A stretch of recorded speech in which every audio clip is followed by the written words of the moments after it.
मेरा पापा घर नहीं आया तो मैं सुसाइड कर दूंगा। मेहरबानी करके सब लोग इस वीडियो को ज्यादा से ज्यादा शेयर करो। अस्सलाम वालेकुम दोस्तों, आई होप सब ठीक होंगे, अच्छे से होंगे। दोस्तों इस वीडियो में हम बात करने वाले हैं उमर कुरैशी के बारे में। हाँ दोस्तों, वो बता रहा है कि मैं सुसाइड करूंगा। सुसाइड क्यों करना चाहता है वो आपको इस वीडियो में सब कुछ समझ में आ जाएगा। बट आगे बढ़ने से पहले अपने भाई का नाम भी जान लीजिए। मेरा नाम है इरफान और आप देख रहे हैं इंटरेस्टिंग चैनल इरफान ओपीडिया। चैनल पे नए तो भाई चैनल को सब्सक्राइब करना और बेल आइकन को भी साथ दबाना, ताकि जब भी मेरा नया वीडियो अपलोड हो जाएगा सबसे पहले वो आपके पास आ जाएगा। चलो दोस्तों अब करते हैं मुद्दे की बात। इस वीडियो में हम बात करने वाले हैं उमर भाई के बारे में।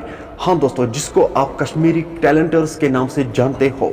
दोस्तों उसका ये कहना है कि मैं सुसाइड करूंगा अगर मेरा फादर शाम तक घर नहीं आया। उसका फादर पुलिस ने अरेस्ट किया है।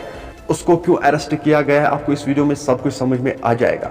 पहले हम इस वीडियो को देखते हैं, उसके बाद हम बात करते हैं। 10 बजे विदाउट किसी रीजन, मतलब उसका कोई गलती नहीं है, ना मेरी कुछ गलती है। मैं घर पे नहीं था, मेरे पापा को अरेस्ट किया है। मैं डीआईजी कश्मीर से गुजारिश करता हूँ, मेहरबानी करके अगर सुबह तक मेरा पापा घर नहीं आया तो मैं सुसाइड कर दूंगा।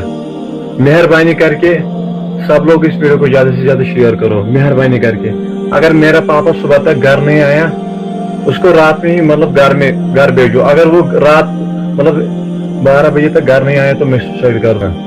दोस्तों आपने इस वीडियो को देखा है, आपकी क्या राय है उमर भाई के बारे में? कमेंट सेक्शन में जरूर जवाब दीजिएगा। मेरा आज का वीडियो इतना ही, मिलते हैं किसी अगले वीडियो में। तब तक के लिए अपना ख्याल रखना और अपने भाई को दुआ में याद रखना। बाकी अस्सलामु अलैकुम।